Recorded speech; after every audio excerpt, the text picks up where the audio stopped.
Down goes the clown from Minnesota. Let's get into it.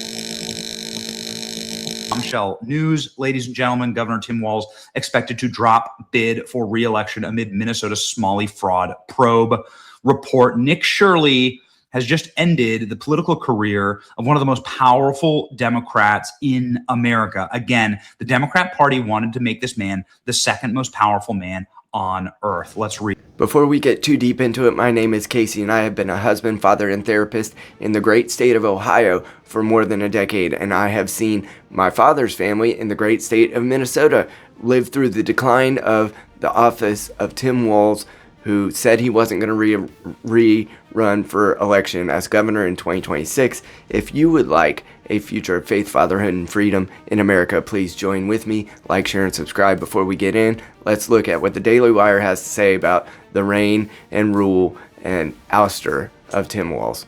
Scrutiny, including by President Trump, over the handling of his alleged Medicaid and fraud and daycare fraud in Minnesota, with losses that could reach into the multi-billions. The scrutiny intensified after independent journalist Nick Shirley released a viral video. Reading from the Daily Wire, this says Minnesota Democratic Governor Tim Walz will not seek re-election this year, he announced in a statement on Monday. In a lengthy statement, which means TLDR, you shouldn't want to read it, Walz said that Minnesota has been unfairly targeted by the Trump administration and cited ongoing fraud scandals that the Justice Department is investigating and prosecuting. And this is Tim Walz quote, "Like many other Minnesotans, I was glad to turn the page on 2025. It was an extraordinarily difficult year for our state, and it ended on a particularly sour note," he said.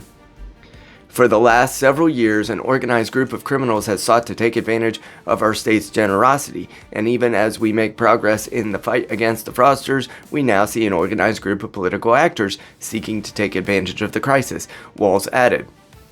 Those fraudsters might in fact be the ones who were revealed by Nick Shirley to be taking daycare money that was proportioned for the state to care for its citizens and giving it all to a bunch of people who might be notoriously known for being pirates, among other things, and then giving all that money to them as Nick Shirley began to expose this gigantic amounts of fraud, allegedly, that seemed to be happening in Minnesota. Tim Walz apparently felt the walls closing in on him, and he decided not to rerun in 2026. And it looks like maybe he's tasked Amy Klobuchar. He says he had a meeting with her, although that wasn't part of his statement. He did have a meeting with Klobuchar, who's one of the senators in Minnesota, and she might take his seat, which means, or take his campaign, and run for governor, in which case that would leave an open Senate seat, which might be, at this point, able to be won by a Republican because of all of the fraud and difficulties that have been happening in Minnesota. Maybe they'll be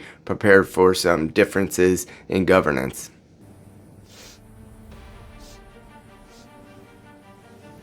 Walz also had this to say, "I won't mince words here about Donald Trump and his allies in Washington, St. Paul, and online want to make our state a colder, meaner place."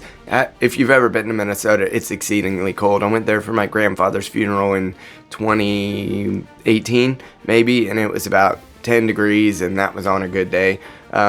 He said they want to poison our people against each other by attacking our neighbors, and ultimately they want to take away much of what makes Minnesota the best place in America to raise a family. They've already begun by taking our tax dollars that were meant to help families afford childcare, and they have no intention of stopping there. The problem is, Tim, that Trump's administration taking away the tax base that was necessary, or the ways that they were propping up that industry, the childcare industry, Trump taking that from you momentarily was because those tax dollars were already being taken by the people who were committing all the fraud, allegedly, to begin with. So just the fact that the freeze was placed on those funds does not mean that Trump took it from you, bro. It was taken partially by the people who you allowed in your communities. Secondly, by the fact that you did nothing to try to decommission the fraud in the first place. And thirdly, your own incompetence, Tim. That's why the money was taken. Although my understanding is it can be restored as soon as things become on the up and up, which you could be ushering in your last 9 months in office if you'd like. Walz, the 2020, who could forget, the 2024 Democrat vice presidential candidate. They're not sending their best, folks. This is the best the Dems have to offer. And really, his choice from the Kamala campaign was a bit of a strange to begin with. He called J.D. Vance weird, and then all of a sudden he was nominated as the VP candidate, which seemed a little like he was kind of the underdog in the whole thing. His statement was also indirectly mentioned that independent journalist Nick Shirley, whose videos alleging widespread fraud in the Minnesota daycare centers recently went viral. I checked on it this morning. It has 138 million impressions on X, which I think made it the most viral post of the year.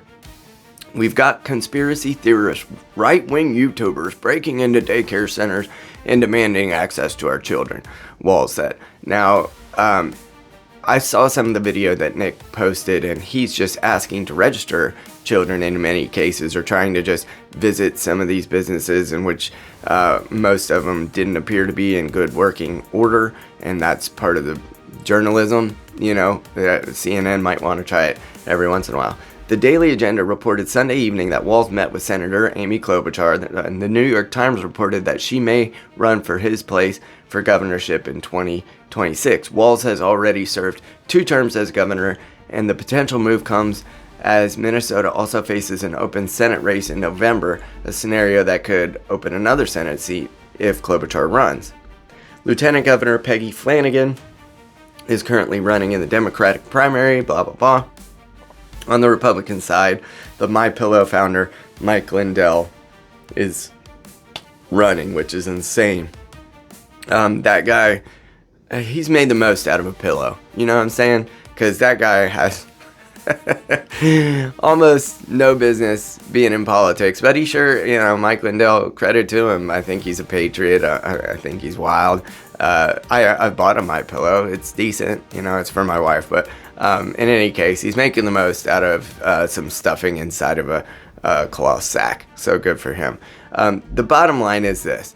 Tim Walz, he was horrible for the Dems. So I have to give him congratulations and thank you for helping Trump win. However, he was awful for the state of Minnesota. And when you just let this fraud perpetuate itself, and maybe he really is just that incompetent that he didn't know, but he had even admits in his statement outing that he knew that something was going on and that they've tried to seek some investigation into it. So Tim Walz has an abundance of awareness of what was going on, and he's really just not competent enough to clean it up. That makes you complicit, in my opinion, or just too worried about how those communities that might be affected would vote in order to do what's right.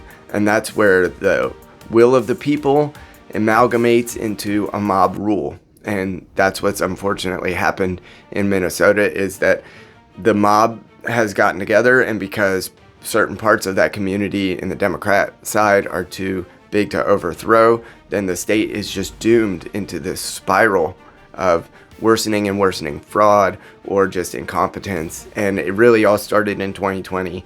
We don't necessarily need to relitigate that, but the 2020 Summer of Love all started in Minnesota, and that could have been governed extremely differently, including, you know, National Guard and other things that Tim Walz, you know, rebuked at every opportunity. So he'll be in power for the next 9 months until his successor is nominated and ultimately elected. So goodbye to the footnote of American politics history, Tim Walz, and smell you later.